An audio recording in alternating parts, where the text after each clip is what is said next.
Saviez-vous que Bilbo Baggins a utilisé l'anneau unique un total de 12 fois au cours de son voyage dans Le Hobbit? Cela fait une douzaine de fois où il a porté l'anneau à proximité de la forteresse de Sauron, Dol Guldur, et pourtant le Seigneur des Ténèbres est resté inconscient de sa présence. Ce fait étonnant soulève la question, pourquoi Sauron n'a-t-il pas pu sentir l'utilisation de l'anneau? Dans cette vidéo, nous allons décomposer les subtilités de la détection de l'anneau et comment cela se rapporte à la vaste narration de l'épopée de Tolkien. Comprendre les mécanismes de détection de l'anneau est crucial pour saisir pleinement les nuances de la saga du Seigneur des Anneaux et la narration magistrale de Tolkien. La réponse réside dans les propriétés subtiles de l'anneau lui-même et comment elles interagissent avec la tapisserie narrative plus vaste tissée par Tolkien. Pour comprendre pourquoi Sauron ne pouvait pas détecter Bilbo quand il utilisait l'anneau unique, il est utile de comparer cela avec sa capacité à détecter Frodon plus tard dans l'histoire. Dans le film « La communauté de l'anneau », il y a une scène dramatique à l'auberge du Poney Fringant où Frodon met l'anneau et Sauron déclare immédiatement « Je te vois », tandis que les Nazgûl hurlent et changent de direction pour traquer Frodon. Cela crée un sentiment d'urgence et de danger pour le spectateur. Cependant, dans le livre, Sauron ne sent pas directement Frodon. À la place, les Cavaliers Noirs localisent les Hobbits en utilisant des espions et des informateurs mortels comme Bill Ferny. Les conseils de Gandalf à Frodon concernant le fait de ne jamais utiliser l'anneau sont également présentés différemment entre le livre et le film. Dans les films, il est implicite que simplement porter l'anneau agira comme une balise, alertant Sauron et les Nazgûl de la position de Frodon. Mais dans le livre, le conseil de Gandalf consiste davantage à éviter de se révéler accidentellement à Sauron ou à ses agents plutôt que l'anneau lui-même diffuse sa position. Le fait que Sauron n'ait pas pu détecter les fréquentes utilisations de l'anneau par Bilbo tout au long des événements de Le Hobbit, bien que Bilbo soit souvent relativement proche de Dol Guldur, suggère que certaines conditions spécifiques doivent être remplies pour que Sauron puisse localiser précisément le porteur de l'anneau. Sauron ne semble pas avoir une conscience surnaturelle automatique de l'anneau lorsqu'il est porté. En fait, les grandes percées de Sauron pour localiser l'anneau viennent de l'interrogatoire de Gollum qui a eu lieu après sa capture, plutôt que de sentir mystiquement Frodon ou Bilbo. Cela implique encore que, bien que l'anneau soit un artefact incroyablement puissant, il ne fonctionne pas nécessairement comme une balise magique constante. Alors, qu'est-ce qui permet à Sauron de finalement localiser Frodon à des moments clés plus tard dans l'histoire? Et pourquoi Bilbo a-t-il pu échapper à l'attention du Seigneur des Ténèbres pendant si longtemps? Pour le découvrir, examinons de plus près les nombreuses fois où Bilbo a utilisé l'anneau sans être détecté.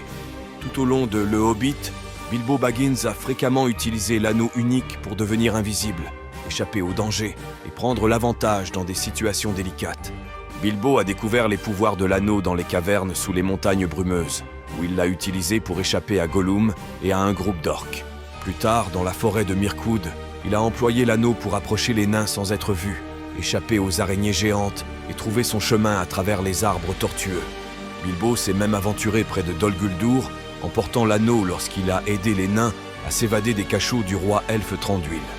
Le Hobbit a utilisé l'invisibilité de l'anneau à nouveau dans l'ombre de la montagne solitaire, en se faufilant dans la tanière de Smaug, en observant le dragon de près et en localisant l'Arkenstone célèbre, tout en étant complètement inconscient de la présence de Sauron au sud, dans Mirkwood.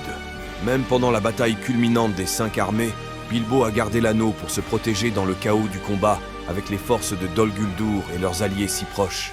À aucun moment Sauron n'a senti l'utilisation de l'anneau. Après son retour dans la comté, Bilbo a continué à porter l'anneau pour des raisons banales, comme éviter des parents désagréables ou faire une sortie mémorable de sa fête de 111e anniversaire, sans que Sauron n'en prenne conscience. Ce schéma constant de l'utilisation de l'anneau par Bilbo sans être détecté, malgré sa proximité avec Dol Guldur, suggère que simplement porter l'anneau ne met pas automatiquement le porteur sur le radar de Sauron. Ce n'est qu'après avoir acquis de nouvelles informations par la torture de Gollum que Sauron a finalement appris l'emplacement de l'anneau, et non par une capacité innée à sentir magiquement l'activation de l'anneau. Le fait que Sauron ait apparemment eu besoin du témoignage de Gollum pour localiser l'anneau après des décennies d'utilisation régulière par Bilbo et Gollum renforce l'idée que des conditions spécifiques, au-delà du simple port de l'anneau, doivent être réunies pour attirer véritablement l'attention du Seigneur des Ténèbres.